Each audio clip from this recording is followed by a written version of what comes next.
Oi, tudo bem?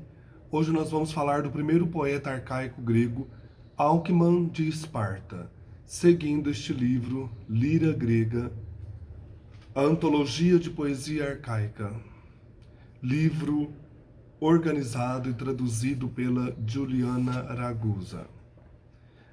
É fascinante começar a falar do primeiro poeta arcaico grego, porque nós começamos a entrar em contato agora direto com essas canções. E ele é o primeiro poeta mélico conhecido do século VII a.C. Ele nasce em Sardes, numa data desconhecida, e morre ainda no século VII antes de Cristo, também não sabemos a data. Primeiro poeta mélico arcaico. Eu procurei algumas coisas sobre ele na internet. Então, o que eu encontrei antes de passar para o livro da antologia? Ele, então, viveu nesse século VII em Esparta. Era um poeta lírico coral e é o mais antigo dos 9 poetas líricos do cânon alexandrino, organizado aí lá no século III em Alexandria, na biblioteca. Os eruditos recolheram fragmentos desses poetas e os fragmentos do Alckmin foi um dos primeiros a serem conhecidos. Escreveu hinos e odes corais. Nasceu em Sardes, nessa data desconhecida, que não se sabe, né? Em data desconhecida. E aqui diz que ele foi apaixonado pela poetisa Megalostrata, que tinha o poder de atrair os amantes pela sua conversa. Então aqui eu penso que eles estão lendo, quem organizou isso aqui, a vida do poeta a partir das poesias, a partir dos poemas, das canções. Que muitas vezes é complicado, porque o que está ali tem sim o eu do poeta, mas a gente não corre muito risco de pensar. Mesmo quando ele cita a si mesmo, ou cita, como vai ter alguns trechos aqui, Alckmin, que era um homem natural de Sardes. É complicado você dizer que ele está falando a verdade, né? Que lembra, o poeta é um fingidor, Fernando Pessoa dizia isso, né? Ele finge que é dor, a dor que ele sente. Então, assim, aqui parece que resgatou isso. Ele fala desta poeta Megalostrata que conseguia ludibriar os amantes pelas conversas. Ele descreve esta poeta como tendo o dom das musas e cabelos dourados. Depois também ele destaca a beleza das espartanas. Além dos cabelos dourados, elas tinham olhos violetas e eram mulheres com beleza lendária, como Helena de Esparta. E morreu ainda nesse século VII. Isso é que eu achei na internet. Agora, aqui no livro, o que a Juliana organizou? O primeiro poeta da Mélica arcaica, do qual temos um corpus consistente, é Alckmin, cujas datas de nascimento e morte desconhecemos e cuja atividade se insere na Esparta de fins do século VII a.C., então já destacada na arena militar. Então ela já vai abrangendo aí esse contexto histórico. Esta Esparta da época estava aberta às influências estrangeiras, ao comércio de produtos de luxo, e era uma cidade com grande vivacidade musical. Aí, finais do século VII. Diferente daquela outra Esparta que vai surgir em meados do século VI a.C., uma Esparta mais fechada, oligárquica, austera, militarista. A Esparta de Alckmin é uma Esparta mais aberta, que comercializa com regiões distantes, que tem uma vivacidade. Olha que interessante, né? Já no século VI, lá pela metade, a Esparta já vai se fechando nessa cidade militarista, que a gente conhece lá pelos espartanos, os 300 de Esparta, né? Eles morrem para dar a vida, eles morrem para defender aí a cidade. E é uma coisa assim, né? sabe, aquela rigidez na época dos persas, lá no século V. Então aqui era uma Esparta mais tranquila, mais aberta. Há dúvidas quanto à origem espartana de Alckmin, muito embora suas canções tenham sido compostas no dialeto lacônico da região. Então, assim, muitos falam que talvez ele não tenha nascido em Esparta, mas a autora aqui diz que as suas canções foram compostas nesse dialeto lacônico e os antigos comentadores já expressavam essas canções como de alguém que morou em Esparta. Infelizmente, não temos como esclarecer essa questão, que todavia de pouca, se alguma, relevância tem. Importa o fato, sim, de que sua Mélica se insere no universo histórico, mítico e cultual espartano da época, em que se fazia particularmente relevante o cultivo da música e da dança. Então isso é importante, né? Ele viveu nesse contexto histórico, cultural, mítico da Esparta, em que o cultivo da dança e da música era muito forte.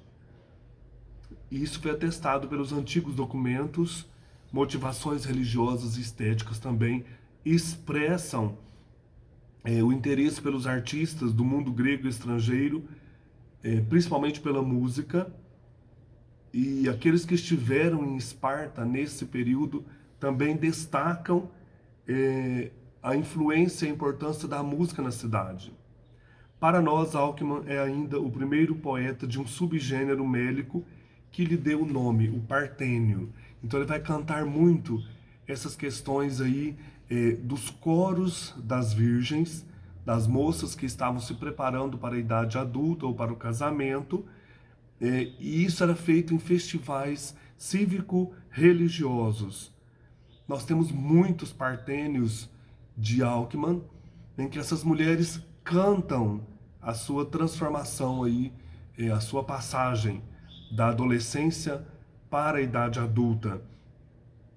Essa poesia amorosa também se acha presente no corpus do seu trabalho e, portanto, é uma poesia simposiástica, tem também isso, essa poesia amorosa. Então nós temos os partênios, cantados em festivais cívico-religiosos, e temos também a poesia amorosa, que também faz parte dessa performance em simpósios, em casas, né, de aristocratas, ou também aqui diz, né, podem ter pertencido a canções corais perdidas. O primeiro fragmento aqui, o fragmento 1, é um fragmento de uma canção partênica. Ele foi chamado, achei muito interessante, Papiro do Louvre, no século I depois de Cristo. Ele foi encontrado, né, por estar guardado aí neste museu. Foi descoberto, olha que interessante esse fragmento, em 1855, no Egito, enrolado entre as pernas de uma múmia, num envelope de musselina. Achei muito interessante essa história deste fragmento, que vai ser um canto, então, partênico. As jovens desse coral aqui estão elogiando a beleza de uma delas, e como se estivesse ali apresentando para os futuros esposos aquela moça, os futuros pretendentes. Então tem essa função também, esse coral, né, de mostrar esta jovem. E ela se chama Agesícora. Então a beleza dela é exaltada, e tudo isso aparece na canção. Ela está muito quebrada, essa canção, ela é bem longa. Aqui a canção e as notas. Aqui eu vou ler um trecho em que se destaca a beleza da Agesícora. O corcel é enético, mas a sedosa melena da minha prima Agesícora brilha e floresce como ouro imaculado, e argêntea face, porque abertamente te falo, Agesícora esta. Então ele fala desses cabelos que brilham como ouro imaculado, e a face argêntea, como a face resplandecente da lua, né? Remetendo à lua. E para que eu te falo de Gesícora? Aqui está. Então aqui, lembrando da performance. Eles estão dançando, elas estão dançando, fazendo a performance diante dessa assembleia, dessas pessoas, e apresentando a Gesícora, mostrando aí a beleza desta jovem. Então aqui as notas vão parte por parte nos ajudando a entender o fragmento. Agora o fragmento 3 que ela destaca aqui, então se ela pega a Juliana Ragusa, alguns fragmentos para comentar, e eu vou pegar alguns dos fragmentos que ela destacou para comentar com vocês.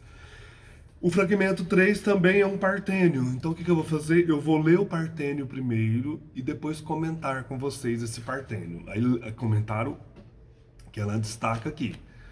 Ó musas olímpias, em torno de meus sensos de canção, ouvir vós cantando bela melodia. Doce sonho derramará dos olhos e me leva a ir à assembleia, onde mais que tudo agitarei a coma loura, tenros pés.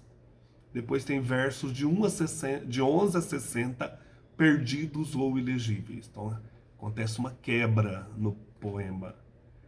E com desejo quebra membros e mais derretidamente do que o sonho ou a morte me fita, e não em vão doce. Mas haste melusa nada me responde, e segurando a guirlanda como esplêndida estrela, do céu radiante, ou áureo broto, ou tenra pluma, atravessou com finos pés a graça úmida de Ciniras, assenta-se sobre as melenas das virgens. Haste melusa pela multidão, mimo do povo, ela pegando, eu digo, se é apenas argêntea, eu veria se por acaso amasse, perto me vendo tomasse a mão tenra, de pronto dela me tornaria suplicante. Agora, menina de fundos sensos, menina a mim ela tendo, a menina, graça. Versos 86 a 116, perdidos ou ilegíveis. E aqui o texto ele tem várias quebras, então vejam. Fica difícil ler, depois eu falava no outro vídeo, a autora pede que a gente tenha paciência e procure perceber a riqueza do texto, mesmo quebrado, mesmo em muitas partes ilegível, né? Então este novo partênio, já comentando, né? Muito fragmentário, ele está preservado numa fonte principal de transmissão direta. Então ele veio através de um papiro, transmissão direta, o papiro de Oxirrinco, desta cidade, papiro número 2387, e é um papiro do fim do século I a.C., ou início do século I depois de Cristo. Então ele é bem assim antigo, comparando com a época do poeta, século VII a.C. O papiro é do século I, do final do século I a.C., ou do início do século I depois de Cristo. Estima-se que esse papiro original teria 124 versos, divididos em 14 estrofes. Então a autora, ela vai nos ajudando a imaginar como era esse partênio. Então é um longo papiro, 124 versos em 14 estrofes. Não sabemos a ocasião a que se destinaria esse partênio, esse canto coral de virgens, passando aí para a idade do matrimônio.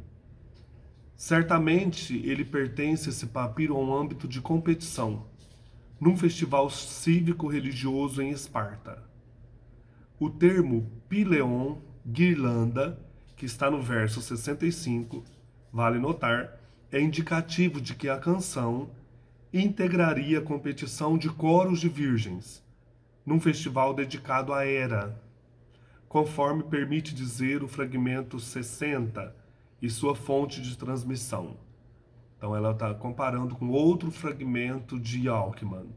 Quando aparece a palavra guirlanda, esse Partênio se refere a um festival dedicado a Hera, esposa de Zeus. Esse novo Partênio guarda a graça, a alegria encantadora e também o caráter alusivo do Partênio do Louvre, que é aquele primeiro Partênio lá que eu não li, mas apresentei. Ele foi encontrado envolto aí nas pernas de uma múmia. Então existe essa alusão aí a esse festival, essa graça, alegria encantadora das jovens. E também aparece o elogio a uma jovem chamada Astimelusa, que parece destacar como líder do coro e é tema do canto das virgens, Partenói, mas em tonalidade eroticamente mais intensas. Aqui, a Astimelusa, ela tem uma eroticidade mais intensa do que a Gesícora, né, lá do primeiro fragmento analisado aqui pela Juliana Ragusa. Aqui a sensualidade da linguagem é explicada a partir de uma leitura erótico, ritualístico, iniciática de grupos de meninas visto como fechados e privados. Então, uma das características desse Partenói seria aqui, né, essa questão erótica, que aparece dentro desta função pragmática do Partênio, apresentando aos olhos masculinos da plateia potenciais esposas de famílias aristocráticas. Em rara ocasião de exposição das meninas e das suas habilidades femininas, canto, dança, graça, beleza. Então, vocês vão ver, quando eu reler e cantar, eu vou tentar cantar esse fragmento, ele já vai alcançar um outro significado, porque a gente já percebe a função pragmática, né? Apresentar as jovens para futuros esposos. A linguagem do coro de virgens erotizada projeta o modo como as meninas são pensadas. E a palavra aqui, partenos ou partenói, não significa a integridade perfeita implícita no termo virgem, determinada por idade e estatuto marital. A virgindade era, assim, um estágio pelo qual toda mulher passava em seu caminho rumo à completa integração social. Tal estágio coincidia com a nubilidade e implicava a proximidade do casamento, assim como uma maturidade psicológica. Então é uma passagem, é um rito de passagem comum para as jovens gregas. Logo, as meninas eram vistas como sensuais em sua juventude, em sua inexperiência no mundo do sexo, em sua existência ainda livre e indomada. O Partênio tem a função de mostrar isso, mas ao mesmo tempo em que já se aponta para o estágio posterior, para onde culmina a existência feminina. Auxilia a transição à condição de mulher e esposa, na medida em que entra na formação das meninas e serve de veículo para sua exibição. Então, se a gente olhar com a nossa maneira, nós estão erotizando as meninas, vai ser um anacronismo. Aqui a cultura é comum apresentar essas moças que vão abraçar a vida de esposa. Era esse o rumo que elas tomavam. Então esse pragmatismo aqui era comum nesse tipo de canção e nessa cultura grega. Então, o fragmento vai abrir com uma invocação às musas. Ó musas olímpias, em voz solo ou coral, a anunciar a canção e a desenhar de pronto a habilidade. Então, no verso 5, cantando bela melodia. Porque aqui ele tem pedaços, né, de versos. Mas a gente pega o primeiro e o quinto, já ganha um outro sentido. Olha. Ó musas olímpias em torno de meus sensos, cantando bela melodia. Então já tem essa função, essa habilidade. As virgens cantando belas melodias, a graciosa beleza das virgens, indicada na imagem dos olhos. Ó, doce sonho derramará dos olhos. Então eles vão observar aquelas virgens, vão imaginar que estão sonhando. E me leva a ir à assembleia, onde mais que tudo agitarei a coma loira tenra os pés. Vão à assembleia, vão lá, o coro, porque doce sonho derramará dos olhos. Os jovens verão estas virgens e imaginarão que estão em sonhos. Depois nós temos esse salto de 50 versos. Primeiro essa apresentação invocando as musas, fala da habilidade de cantar, fala dos cabelos, dos pés, das vozes, e então salta-se para um outro momento. Depois de 50 versos nós temos: e com desejo quebra membros. Ó, esse termo ele vai aparecer depois, ele já apareceu em Hesíodo, eu acho que até falei desse termo. Hesíodo, na Teogonia, nos versos 120 e 122, qualifica Eros, o deus paixão e desejo, como aquele que quebra membros dos homens. Então ele derrete o coração dos homens. Interessante, né? Retomar um termo aí de Hesíodo no século anterior, século VIII. Hesíodo e o Alckmin retoma esse termo. E com desejo quebra membros, e mais derretidamente do que o sonho ou a morte me fita, e não em vão doce. Então ele emprega aqui a palavra desejo. Achei muito legal, né? Quebra membros, desejo. Então, o amor erótico começa a derreter os corações, a amolecer no coração humano. E essa ideia de desejo, potos, que faz Alckmin aqui como um motivo da paixão vista como uma força externa, divina, que tomando a sua vítima provoca fragmentação, tornando-a impotente. E com desejo quebra membros, e mais derretidamente do que o sonho ou a morte me fita, e não em vão doce. Então esse desejo vem da divindade, do Eros, do Deus que quebra o homem e a mulher, pela paixão, derrete os seus membros, e mais forte do que o sonho e o doce e a morte. Ele vem e não é em vão, e é doce. Então o Alckmin está falando que os homens, vendo aquelas virgens dançando ali, né, começam a derreter de paixão, começam a quebrar os seus membros. Depois nós temos esta presença de uma das jovens, a Astimelusa. Começa aqui a experiência de derretimento, análogos ao sonho e à morte, e surge a Astimelusa. Então liga-se esse desejo a esta jovem que é apresentada. Nós temos o elogio a ela, cujo nome significa a querida da cidade, e cujo papel no conjunto das virgens pode ser de líder, como é a Gesícora lá no fragmento 1. Então é algo sensualmente delicioso essa experiência de derreter-se pelo amor, pelo Eros, mas também doloroso, como indicado aqui, né? Ele derrete a morte. Pode ser gostoso esse derretimento, sonho, pode ser doloroso esse papel do amor. Então vou ler de novo, depois vou tentar cantar o fragmento que nós estamos aqui estudando, o fragmento 3 de Alckmin. Ó musas olímpias, em torno de meus sensos, de canção ouvir voz cantando bela melodia. Doce sonho derramará dos olhos e me leva a ir à assembleia, onde mais que tudo agitarei a coma loira, tenros pés, a dança, né, das virgens.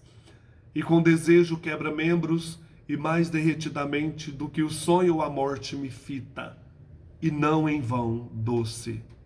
Mas a Astimelusa nada me responde, e segurando a guirlanda como esplêndida estrela, do céu radiante, ou áureo broto ou tenra pluma, Atravessou com finos pés a graça úmida de Ciniras, assenta-se sobre as melenas das virgens.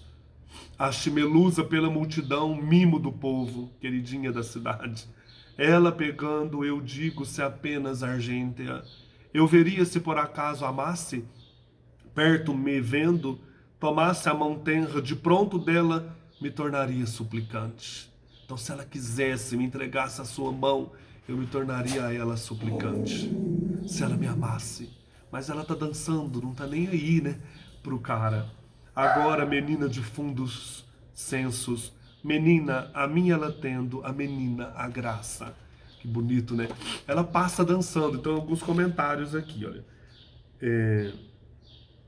Ela está concentrada, a haste Melusa, na dimensão público-religiosa da cerimônia, enquanto as coreutas parecem concentradas em si mesmas e em sua relação com a possível líder. A visão de haste Melusa a mover-se com a guirlanda estimula seus elogios pelas coreutas que estão cantando ali, que desejam destacar a graça de sua líder, que merece ser contemplada pela audiência.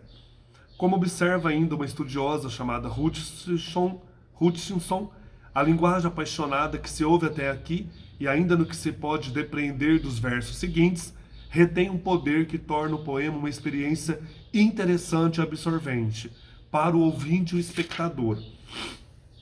E depois nós temos as moças estão elogiando a haste Melusa, ela dançando com a guirlanda, indiferente aos elogios, os caras olhando para ela, né, que sabe quem é certamente. E aí diz, ela atravessou com finos pés a graça úmida de Ciniras. O que é essa graça úmida de Ciniras? No que parece ser a sequência aos versos 66 e 68, o elogio de haste Melusa, com a imagem de pés delgados e do luxo orientalizante que realça a beleza feminina, algo tão marcado no fragmento 1 de Alckmin. A graça úmida de Ciniras é um óleo perfumado de Chipre, famoso na antiguidade e exportado às cidades gregas. Ciniras é o próximo e mítico rei de Pafos, cidade sede do mais importante culto cíprio de Afrodite, deusa também chamada Cipris e Ciprogênia, recorrentemente na poesia e na prosa antigas. Ciniras é ainda o seu sacerdote predileto e pai de mirra ou esmirna, nome de resina aromática muito usada pelos antigos. Então, quando ele usa a palavra Ciniras, a graça úmida de Ciniras remete a tudo isso. Este óleo, né, perfumado remete também a Afrodite, que morou lá em Pafos. Remete também a esse rei mítico de Pafos, remete a Afrodite, remete ao sacerdote predileto aí de Esmirna e remete também ao aroma usado aí pelos antigos, nessa mirra. Então olha que interessante, né? Ela está está dançando ali, espargindo aquele perfume. Assenta-se sobre as melenas. Ela ressalta o termo aqui, melenas. Assenta-se sobre as melenas das virgens, os cabelos, né? Essa graça, essa beleza.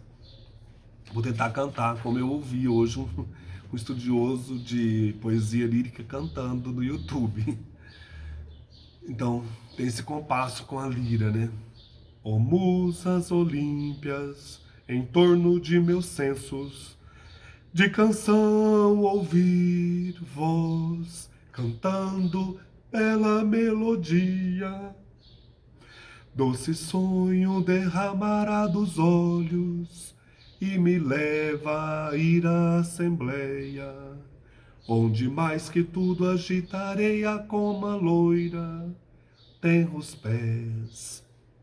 E com desejo quebra membros e mais derretidamente do que o sonho ou a morte me fita, e não em vão, doce.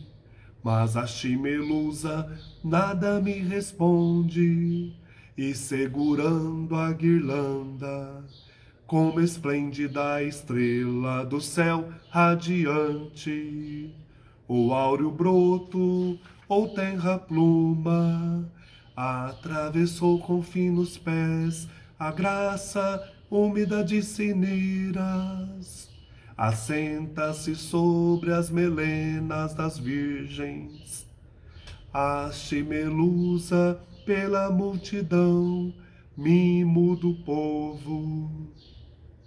Ela pegando, eu digo, se apenas argêntea, eu veria se por acaso amasse. Perto me vendo tomando a mão tenra, de pronto dela me tornaria suplicante. Agora, menina de fundos sensos, menina a mim ela tendo, a menina graça. Muito interessante, né? Isso não tem nada a ver. Tem esse ritmo só. Como, ó musas, olímpias em torno dos meus sensos de canção. Seguindo esse método que aparece até em filmes, esse ritmo, né? É interessante as imagens, ela dança como uma esplêndida estrela do céu radiante. Ela dança como um áureo broto ou tenra pluma passa diante do cara, né? Atravessou com finos pés, assenta-se sobre as melenas das virgens. Aí você fica pensando, o que ele disse para ela, né? O que ela responde? Aí termina com esta graça, com essa menina que dança. Lindo demais esse fragmento. Então esse fragmento aqui é o fragmento 3. Vou trazer também um outro fragmento pequeno, que é o fragmento 14a. É só uma estrofe de 3 versos. Ó musa vem, ó musa clarissonante de multicantos, sempre cantadora de canção. Inicia nova melodia às virgens para cantar. Também um partênio. A fonte principal deste fragmento aqui, o 14a, consiste na sua citação por Ciriano, comentador bizantino, do tratado sobre os tipos de estilos de Hermógenes, século II depois de Cristo. Então, ele foi citado por esse Hermógenes lá no século II depois de Cristo. Nele temos uma invocação à musa para que conceda às virgens Partenói uma nova canção. Então está pedindo às musas que deem às virgens uma nova canção. A linguagem, em função de tal pedido, enfatiza os termos do universo do canto, e um deles, o substantivo neokimenon, significa nova melodia, remete à canção coral. Então aqui o rapaz, não é narrador, né? O eu lírico pede uma nova melodia às virgens, ou melhor, às musas, para as virgens uma nova melodia. Retoma então a canção coral, remete a essa canção coral. Então aqui dá para cantar, que são só 3 versos. Ó musa, vem, ó musa clarissonante de multicantos, sempre cantora de canção, inicia nova melodia às virgens para cantar. Pedindo então que as musas deem uma nova melodia às virgens, ao Partenói. Agora, o fragmento 16, quero mostrar também, não está nesse contexto mais de Partenói. Esse fragmento diz o seguinte, né? Não era homem rústico nem inapto, nem mesmo junto aos hábeis, nem de estirpe Tessália, nem pastor de Erisique, mas da imponente Sardes. Que tem essa questão que eu quero mostrar aqui, autobiográfica nesse poema. Disse na apresentação de Alckmin, comentário da autora, né, que não estamos certos de que o poeta seja espartano, pois já os testemunhos antigos acreditavam no Lídio, ou de família espartana, mas oriundo do reino oriental da Lídia, cuja cidade central era a riquíssima Sardes. Seria da Lídia, lá do reino oriental de Sardes. A base para essa polêmica antiga e moderna consiste na leitura biografizante do fragmento 16, desse fragmento. Se você lê, então, como um retrato aqui do eu lírico, né, biografizante. Aí nós temos então, cuja fonte principal é o léxico de nomes de lugares de Estéfano de Bizâncio, gramático do século VI depois de Cristo, no verbete Erisique, vila na Acarnânia, centro-oeste do continente grego. Ocorre que, como observei na introdução desta antologia, é tendência abundantemente documentada na antiguidade construir a partir das suas obras as vidas desconhecidas tanto para os antigos quanto para nós, dos poetas admirados. Então, a partir desses estudos de Estéfano de Bizâncio e tantos outros, eles tentam reconstituir a vida dos poetas a partir da obra. E muitas vezes isso é complexo, né? Essa leitura biografizante. Será que o eu lírico está falando a verdade ali? É um eu lírico, né? Não é uma pessoa. Claro que tem a pessoa que compõe o poema, mas muito mais a gente pensa no eu lírico, no narrador. Mostra um comentário a Alckmin, preservado no papiro de Oxirrinco 2389 do século II depois de Cristo, segundo o qual Aristóteles, no século IV a.C., apoiou-se nos versos do fragmento 16 de Alckmin para afirmar Lídia a origem do poeta. Então, o próprio Aristóteles fala que o Alckmin era da Lídia. Como diz um estudioso chamado Gerber, os antigos ou não tinham mais do poema do que nós, ou assumiram de seu conteúdo que Alckmin se referia a si mesmo, ainda que em terceira pessoa do singular, como faz noutros fragmentos. Então ele vai dizer aqui, ó, não era homem rústico, nem inapto, nem mesmo junto aos hábeis, nem de estirpe Tessália, nem pastor de Erisique, mas da imponente Sardes. A Tessália aqui é a região norte do continente grego, e a implicação do verso é de que não é a persona um homem trapaceiro e glutão, ou grosseiro, conforme falam os estudiosos, que esse pessoal da Tessália era sempre mal vistos ali pelo povo do continente, povo mais do sul. Olha que interessante. Nem de estirpe Tessália, o eu lírico está falando, né? Desse homem que ele está dizendo, que seria talvez ele mesmo, ele não era nem trapaceiro, nem glutão e nem grosseiro, porque não era nem de Tessália e nem pastor de Erícique, mas da imponente Sardes, da oriental Sardes, desse lugar riquíssimo. Até o Aristóteles vai dizer, no século IV, que o Alckmin é mesmo de Sardes, com base nesse fragmento 16. Eu trouxe ele para falar dessa polêmica, né? Muitas vezes as pessoas leem os poetas a partir das obras, leem a vida a partir das obras. E aqui nesse fragmento ele fala de um homem que é natural de Sardes, mas não é dessas regiões da Grécia, não era rústico, nem inapto e nem pastor, mas era alguém importante aí da grandiosa, ele fala, imponente Sardes. Quero ler também o fragmento 17. São fragmentos pequenos. Vou ler o fragmento. E um dia te darei cava trípode, na qual possas reunir, até agora privada do fogo, mas de pronto, cheia de sopa de legumes, que fervente o glutão Alckmin ama, após o solstício, pois ele não come, não, grandes preparações, mas como os comuns busca as coisas simples. Então aqui ele fala dele mesmo, né? Fala do Alckmin na terceira pessoa. A fonte principal desse fragmento 17 é também uma citação agora no tratado Banquete dos Sofistas. Aqui está aparecendo muita citação, que é uma transmissão indireta. Não quer dizer que veio num papiro o poema. Alguém citou. O gramático Ateneu dos séculos II e III depois de Cristo é que cita esse fragmento. Então, uma coisa indireta, né? Alguém citou o fragmento de Alckmin, como evidencia de que mesmo o poeta Alckmin põe sua própria glutonia nestas linhas.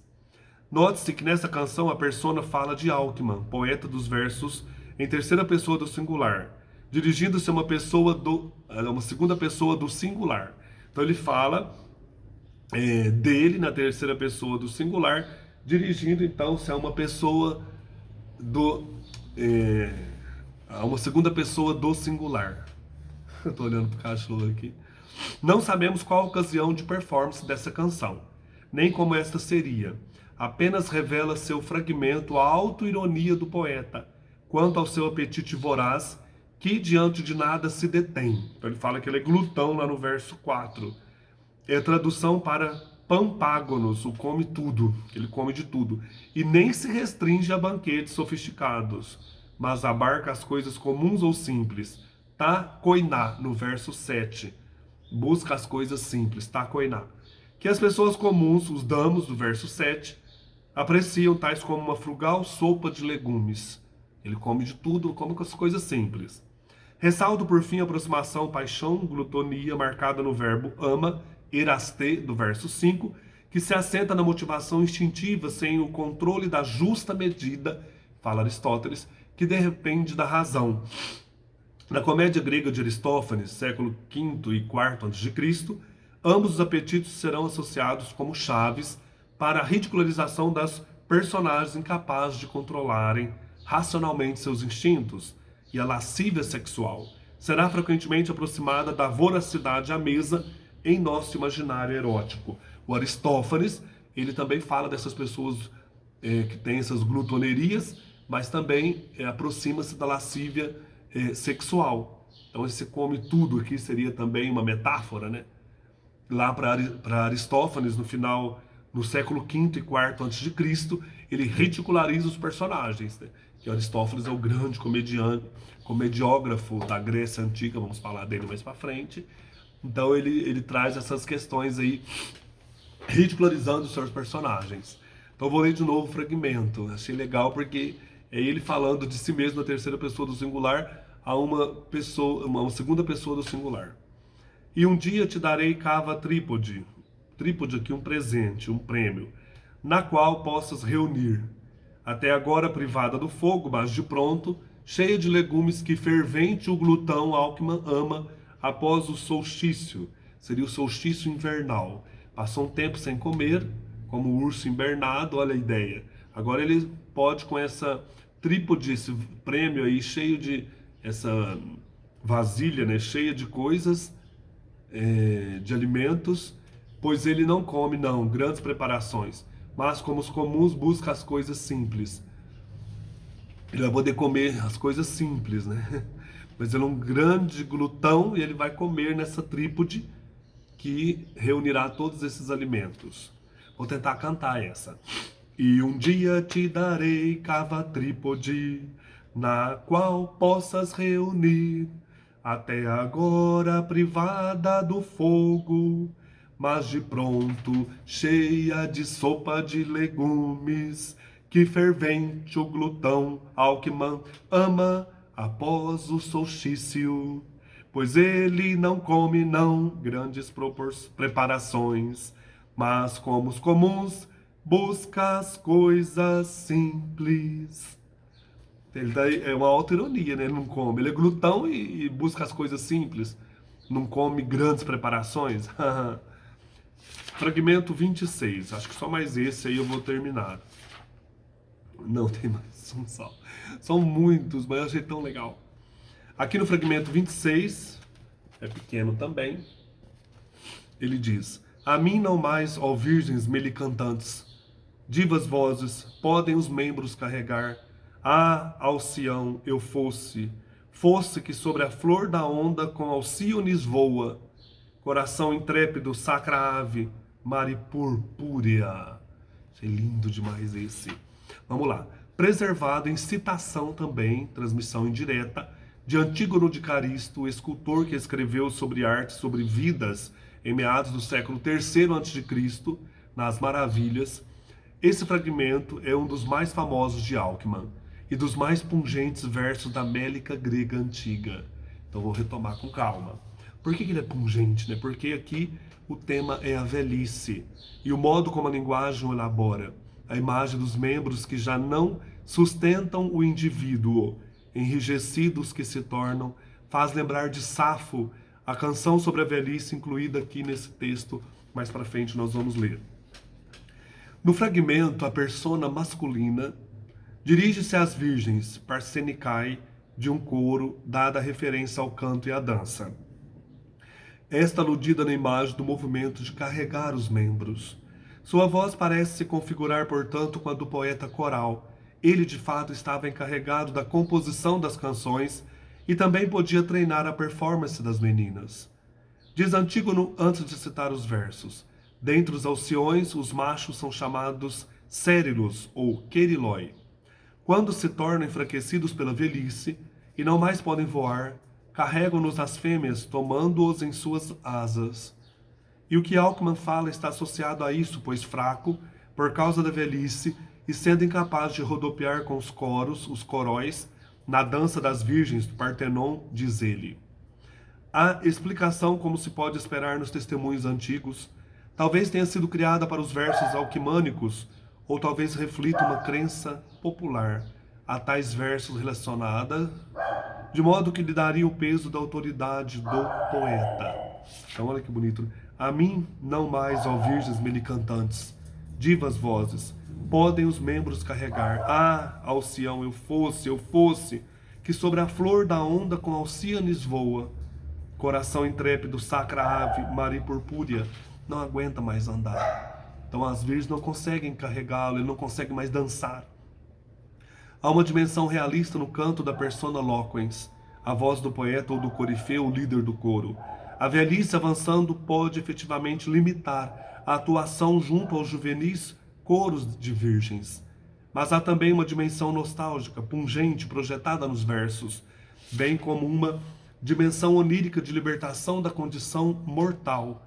O homem não é dado a voar e, portanto, não pode se libertar de um de seus males, a velhice. Assim, diferentemente do que sugere Antígono, o poeta não quer ser carregado pelas virgens, uma outra interpretação, como o Alcião pelas Alcíones. Quer sim, liberto da velhice, continuar a dançar junto a elas, na flor da onda, na flor da juventude que as embala. Impossível realizar o desejo, mas inevitável expressá-lo como tal. Então, ele quer se libertar, né, da velhice. Quer voar, morrer? Não posso deixar de anotar neste passo o fato de que os 4 versos abaixo se escandem em hexâmetros, estrutura métrica da poesia épica de Homero, da poesia cosmogônica e didático-sapencial de Hesíodo, dos chamados hinos homéricos. Já falamos dos 3 aqui. Não seria descabido imaginar junto a Ferrari, um estudioso, que a canção seria apresentada como um proêmio citaródico, ou seja, um prelúdio entoado por um solista ao som da cítara, uma espécie de lira, e considerando a referência ao coro de virgem no fragmento, tal prelúdio seria cantado antes da performance de um partênio. Pode ser. Então, olha, a mim não mais, ó virgens melicantantes, divas vozes, podem os membros carregar. Ah, Alcião. Então, Alckmin usa o termo erilos, que é o alcião macho, segundo a fonte e que tinha contornos míticos no imaginário grego, algo que se reflete em sua caracterização ao final do verso 4. Por vezes entendemos o querilos como Martim pescador, um pássaro, né? Que sobre a flor da onda com Alcíones voa. Aqui o termo alquionesse, coração intrépido, sacra ave. Aqui o poeta usa o termo genérico para aves, ornis, Mari purpúrea. Então, ele se imagina como esse pássaro. Ele quer se libertar da velhice, ele que agora se arrasta, né, não consegue carregar mais os seus membros, ele quer se libertar e ser como o alcião, que voa, um coração intrépido, uma sacra ave, Mari purpúrea. Seria azul com roxo, né? Que bonito demais. A mim não mais, ó virgens melicantantes, divas vozes, podem os membros carregar. Ah, Alcião, eu fosse que sobre a flor da onda com Alcíones voa, coração intrépido, sacra ave, Mari purpúrea. Nossa, que bonito. Vou ler só mais um. Ah, são vários. Vou ler o 77. É bem pequenininho, é esse aqui embaixo. Pares maldito, pares horrendo, um mal para ela de nutriz de homens. O que é isso, né? O fragmento de apenas um verso está citado por um comentador antigo, ou seja, um escoliasta, um escólio, um comentário à Ilíada, Canto 3, verso 39. Olha que interessante. O Alckmin comentou a Ilíada de Homero um século atrás. Ele é do século VII, o Homero do século VIII. Alguém citou esse verso de Alckmin comentando a Ilíada. Então uma transmissão indireta.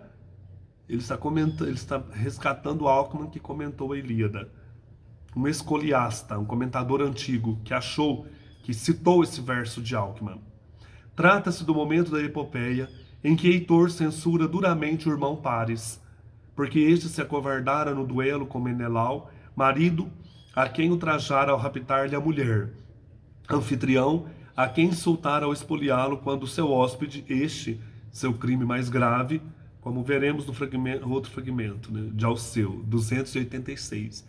Alceu vai resgatar essa história também.